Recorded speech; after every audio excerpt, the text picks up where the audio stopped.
Hello दोस्तों, स्वागत है आपका अपने यूट्यूब चैनल स्टडी ओनली पर। दोस्तों, आज हम क्लास 12 के सब्जेक्ट मानव भूगोल के मूल सिद्धांत भाग 1 का चैप्टर 1 मानव भूगोल के दोस्तों मूल सिद्धांत के भाग 1 का पहला चैप्टर मानव भूगोल प्रकृति एवं विशेष क्षेत्र के बारे में पढ़ेंगे। तो बने रहिए वीडियो के अंत तक। तो दोस्तों, शुरू करते हैं आज का हमारा यह वीडियो। तो ये देखिए दोस्तों, अध्याय 1 मानव भूगोल।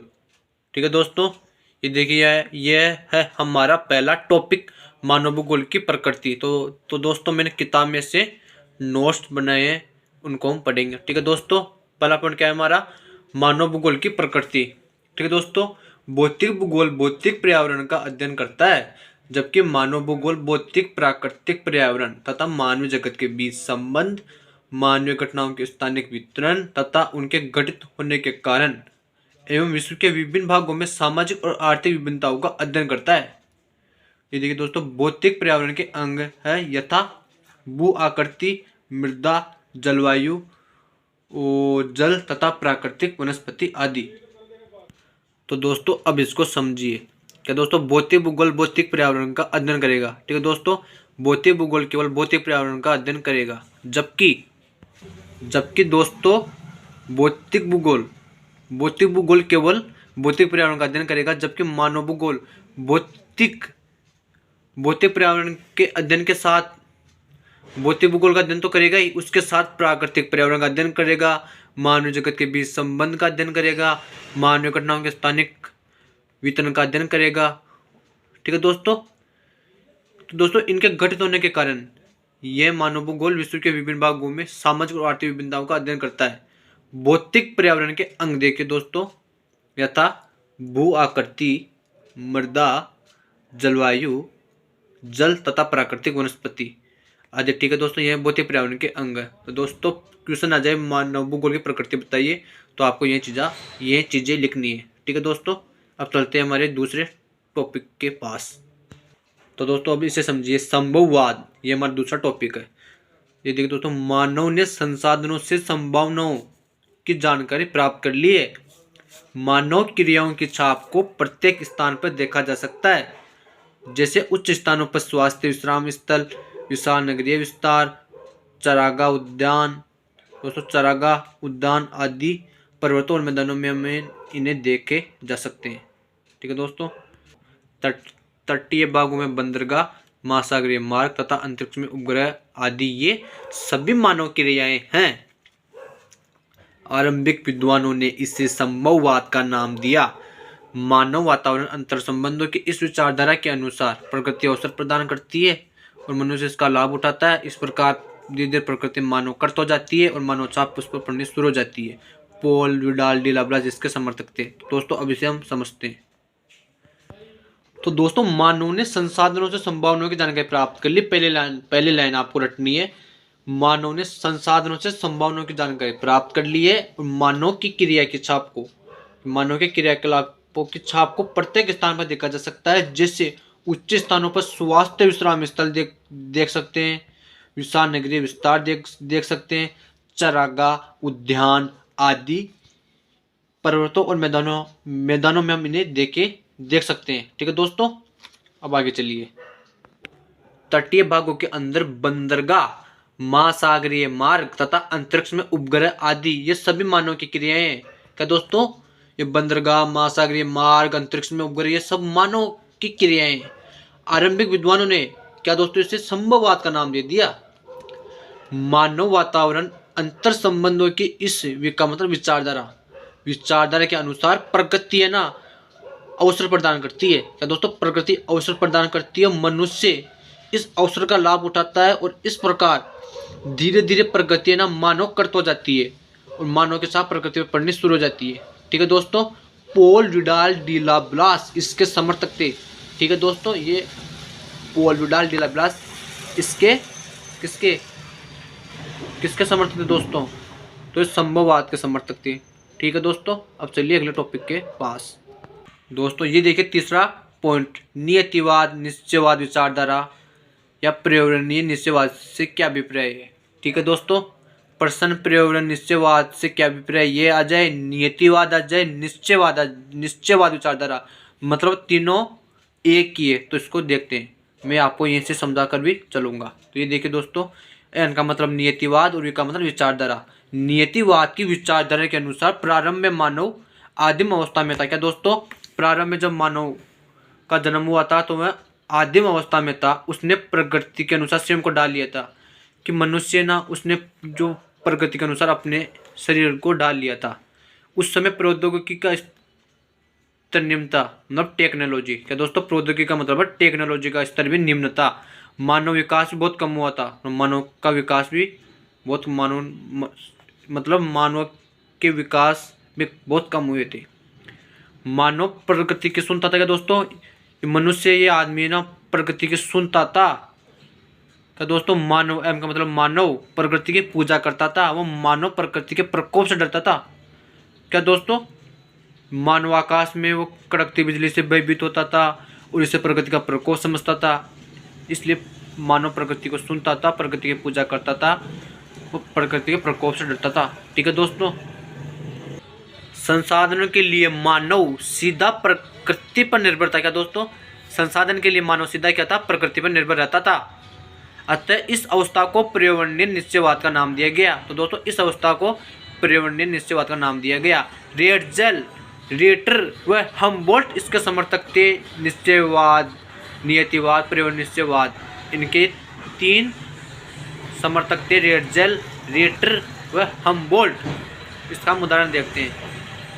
तो ये दोस्तों, ये देखिए उदाहरण, मानव आकाश में कड़कती बिजली से भयभीत होता और इससे प्रकृति का प्रकोप समझता था। ठीक है दोस्तों, ये उदाहरण पूछ लें तो आप कह सकते हैं कि मानव आकाश में कड़कती बिजली से भयभीत होता और इसे प्रकृति का प्रकोप समझता था। ठीक है दोस्तों, अब चलते हैं हमारे चौथे टॉपिक के पास। दोस्तों, यह सबसे ज्यादा पूछा जाता है, इसे आप इम्पोर्टेंट समझ सकते हैं। नव निश्चयवाद विचारधारा से क्या अभिप्राय है। क्या दोस्तों, नव निश्चयवाद विचारधारा से क्या अभिप्राय है। तो दोस्तों, ग्रिफिथ टेलर, क्या दोस्तों, ग्रिफिथ टेलर ने मानव प्रकृति के संबंध में मध्यम मार्ग की खोज किया। दोस्तों, ग्रिफिथ टेलर जो है ना, उसने मानव प्रकृति के संबंध में मध्यम मार्ग की खोज की। यह पर्यावरणीय नियतिवाद और संभववाद के मध्य था। क्या दोस्तों, यह नियतिवाद और संभववाद के मध्य था। ग्रिफिथ टेलर ने इसे नव निश्चयवाद अथवा रुको और जाओ निश्चयवाद के नाम संबोधित किया। क्या दोस्तों, ग्रिफिथ टेलर ने मानव प्रकृति के संबंध में मध्यम मार्ग की खोज की। यह पर्यावरणीय नियतिवाद और संभववाद के मध्य था। ग्रिफिथ टेलर ने इसे नव निश्चयवाद अथवा रुको और जाओ निश्चयवाद के नाम से संबोधित किया है। इस विचारधारा के अनुसार दोस्तों, वी का मतलब विचारधारा के अनुसार न तो पर्यावरणीय नियतिवाद की स्थिति रहती है, इस विचारधारा के अनुसार न तो पर्यावरण नियतिवाद की स्थिति में रहता है और न ही संभववाद की स्थिति में रहता है। तो दोस्तों, यह संभववाद और नियतिवाद दोनों की स्थिति में नहीं रहता है। इसका अर्थ यह हुआ कि प्राकृतिक, क्या दोस्तों, प्राकृतिक नियमों का पालन करते हुए मनुष्य, का दोस्तों, इसका अर्थ यह हुआ कि प्राकृतिक नियमों का पालन करते हुए मनुष्य अपने प्रयास से प्रकृति पर विजय प्राप्त कर सकता है। क्या दोस्तों, जीटी इसके समर्थक थे। तो दोस्तों, आप मुझे जीटी का और समझा सकते हो। क्या दोस्तों, तो दोस्तों, जीटी का मतलब ग्रिफिथ टेलर है। तो क्या दोस्तों, जी का मतलब ग्रिफिथ और टी का मतलब टेलर। ठीक है दोस्तों, इसको उदाहरण भी आप देख सकते हैं। ये देखिए उदाहरण देखिए, चौराहों पर यातायात को नियंत्रित करने के लिए लगाए गए सिग्नल्स इसका नव निश्चयवाद का उदाहरण है। क्या दोस्तों, चौराहों पर यातायात को नियंत्रित करने के लिए लगाए गए सिग्नल्स। अब दोस्तों, हमारा 5वां पॉइंट है, प्रकृति का मानवीकरण से क्या अभिप्राय है। क्या दोस्तों, प्रकृति का मानवीकरण। तो देखिए दोस्तों, समय के साथ साथ मानव पर्यावरण को और प्रकृति को समझने लगा। क्या दोस्तों, मानव समय के साथ साथ मानव पर्यावरण को और प्रकृति को समझने लगा और प्राकृतिक बलों को समझने लगा। ठीक है दोस्तों, मानव ने अपना सामाजिक और आर्थिक सांस्कृतिक विकास करने लगा। क्या दोस्तों, मानव ने अपना सामाजिक और आर्थिक सांस्कृतिक विकास करने लगा। फिर मानव ने बेहतर प्रौद्योगिकी का विकास, क्या दोस्तों, फिर मानव ने बेहतर प्रौद्योगिकी का विकास किया। प्रौद्योगिकी के विकास के बाद, क्या दोस्तों, टेक्नोलॉजी के विकास के बाद अर्थात अस्पताल बने, नगरों के निर्माण हुआ, खेत बने, फलोद्यान बने, मैदान बने, चरागाह बने, पत्तन बने, अंतरिक्ष में उपग्रह आदि का विकास किया। क्या दोस्तों, दोबारा से देखिए, अस्पताल, नगर, खेत, फलोद्यान, मैदान, चरागाह, पतन, अंतरिक्ष से उपग्रह आदि का विकास किया। ठीक है दोस्तों, यह था हमारा प्रकृति का मानवीकरण से अभिप्राय। ठीक है दोस्तों, अब चलते हैं अपने छठे पॉइंट की ओर। ये देखिए दोस्तों, मानव भूगोल में संभववाद उपागम की प्रमुख विशेषता बताइए। क्या दोस्तों, मानव भूगोल में संभववाद उपागम की प्रमुख विशेषता, तो ये देखिए दोस्तों, मानव वातावरण अंतर संबंधों की इस विका मतलब विचारधारा के अनुसार मानव अपने वातावरण में आवश्यकता अनुसार परिवर्तन कर सकता है और वह प्रकृति को संशोधित ही नहीं। क्या दोस्तों, कि मानव प्रकृति को संशोधित ही नहीं वरन परिवर्तित भी कर सकता है। प्रकृति पर विजय प्राप्त करना संभव है। क्या दोस्तों, प्रकृति पर विजय प्राप्त करना मानव के लिए संभव है। तो दोस्तों, ये थे हमारे 6 इंपॉर्टेंट प्रश्न। ठीक है दोस्तों, यह प्रश्न बहुत इंपॉर्टेंट है, इसे आप ध्यान से देखिए।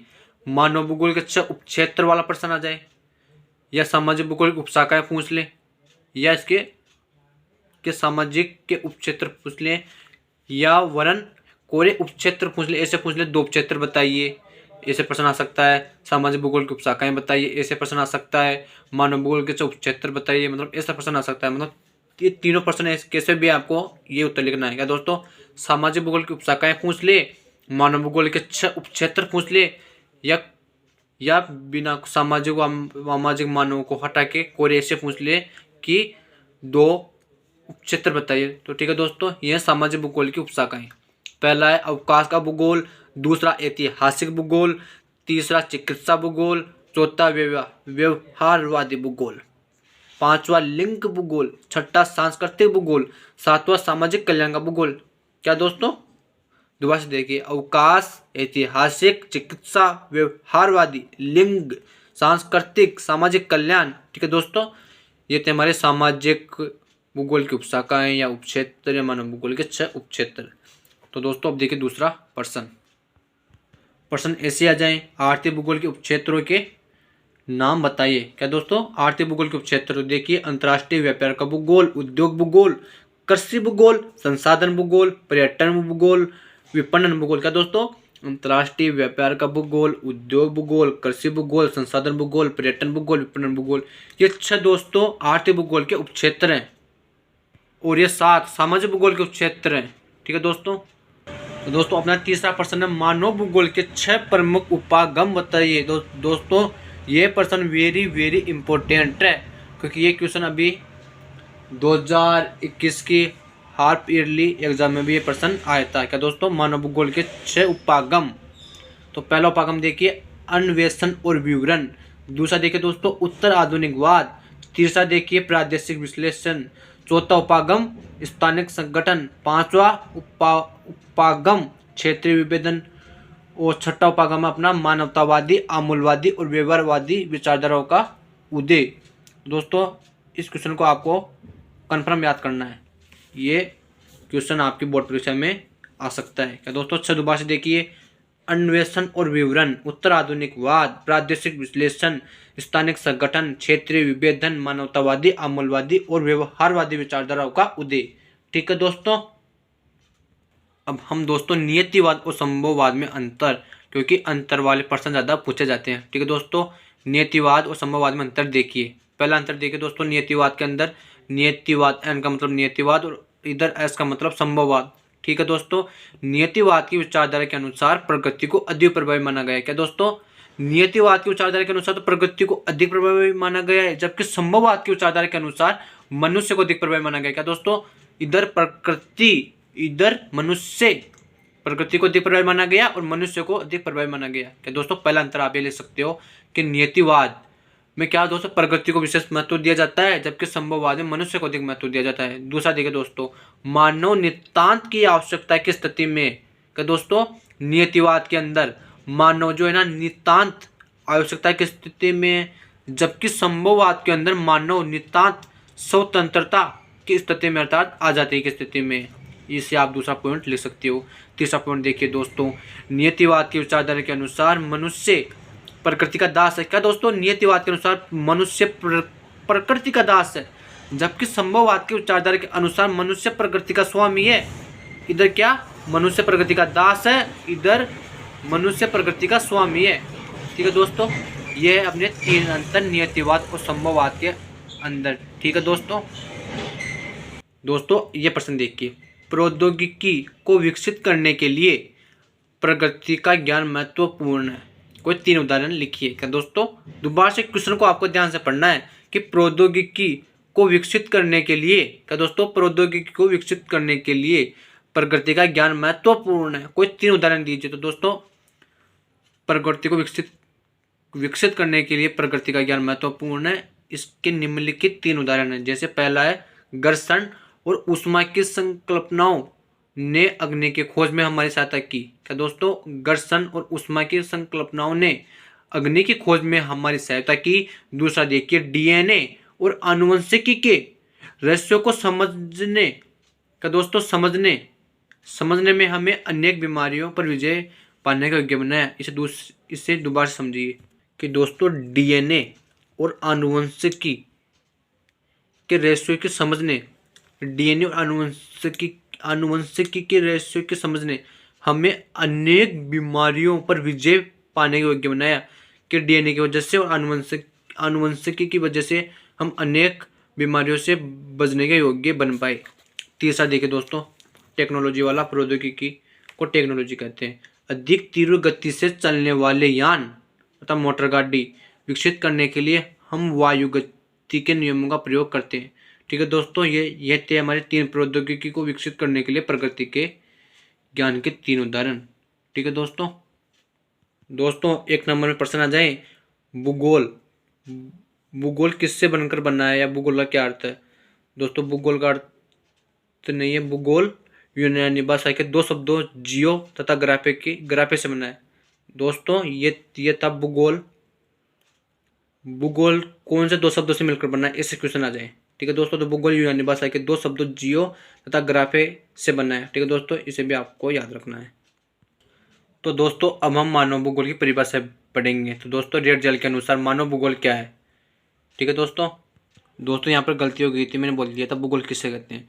दोस्तों भूगोल किससे कहते हैं, इसका उत्तर नहीं, इसका उत्तर ये है कि भूगोल किन दो शब्दों से मिलकर बनना है। तो दोस्तों जियो तथा ग्राफे से बनना है। मानव भूगोल की परिभाषा तो अब हम पढ़ेंगे। तो दोस्तों मानव भूगोल की पहली परिभाषा रेड जेल के अनुसार, मानव भूगोल को तीन अनेक वैज्ञानिकों ने अलग अलग मानव भूगोल की परिभाषा दी है। तो दोस्तों रेड जेल के अनुसार मानव भूगोल क्या है? मानव भूगोल मानव समाजों और धरातल के बीच संबंधों का संश्लेषित अध्ययन है। क्या दोस्तों? मानव भूगोल मानव समाजों और धरातल के बीच संबंधों का संश्लेषित अध्ययन है। यह परिभाषा है रेड जेल के अनुसार। और दोस्तों मानव भूगोल पहली परिभाषा है ना, ये मानव भूगोल मानव समाजों और धरातल के बीच संबंधों का संश्लेषित अध्ययन है। ये थी रेड जेल की परिभाषा। दोस्तों इस परिभाषा में संश्लेषण पर जोर दिया गया। किस पर जोर दिया गया दोस्तों? संश्लेषण पर। ठीक है दोस्तों, संश्लेषण। दूसरी परिभाषा देखिए अब आप, मानव भूगोल। ये देखिए दोस्तों, मानव भूगोल अस्थिर पृथ्वी और क्रियाशील मानव के बीच परिवर्तनशील संबंधों का अध्ययन है। क्या दोस्तों? मानव भूगोल अस्थिर पृथ्वी और क्रियाशील मानव के बीच परिवर्तन संबंधों का अध्ययन है। क्या दोस्तों? ये किस भूवैज्ञानिक का कथन है? एलन सी सैंपल। और दोस्तों ये जो मानव भूगोल अस्थिर पृथ्वी और क्रियाशील मानव के बीच परिवर्तनशील संबंधों का अध्ययन है, ये एलन सी सैंपल की है। और इस परिभाषा में संबंधों की गत्यात्मकता मुख्य शब्द। क्या दोस्तों? गत्यात्मकता मुख्य शब्द है। और रेड जेल में तो किस पर जोर दिया गया था दोस्तों? संश्लेषण पर। और इसके अंदर किस पर जोर दिया गया दोस्तों? शब्दों की गत्यात्मकता पर। ठीक है दोस्तों, अब तीसरी परिभाषा देखिए आप, मानव भूगोल हमारी पृथ्वी को नियंत्रित करने वाले भौतिक नियमों तथा इस पर रहने वाले जीवों के मध्य संबंधों से अधिक संश्लेषित ज्ञान से उत्पन्न संकल्पना मानव भूगोल कहलाती है। और किसने की थी दोस्तों ये परिभाषा? पॉल विडाल डिला ब्लास, जो हमारे दोस्तों संभववाद विचारधारा के क्या दोस्तों, संभववाद विचारधारा के समर्थक भी थे। ठीक है दोस्तों, इन्होंने दोस्तों भूगोल, पृथ्वी और मनुष्य के अंतर संबंधों की एक नई संकल्पना प्रस्तुत की। क्या दोस्तों? इन्होंने मानव भूगोल, पृथ्वी और मनुष्य के अंतर संबंधों की एक नई संकल्पना प्रस्तुत की। और दोस्तों किसने? Paul Vidal de la Blache. और दोस्तों एलन सी सैंपल ने किस पर जोर दिया था दोस्तों? गत्यात्मकता पर। और रेडजेल ने किस पर दिया था दोस्तों? रेडजेल ने दिया था दोस्तों संश्लेषण पर। ठीक है दोस्तों, ये थी हमारी मानव भूगोल की 3 परिभाषाएं।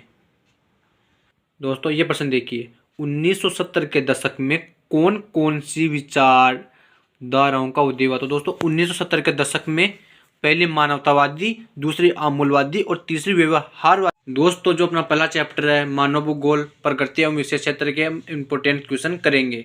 दोस्तों ये देखिए हमारा पहला प्रश्न, रुको और जाओ निश्चयवाद की संकल्पना के प्रतिपादक थे। दोस्तों रुको और जाओ निश्चयवाद की संकल्पना के प्रतिपादक ग्रिफिथ टेलर थे।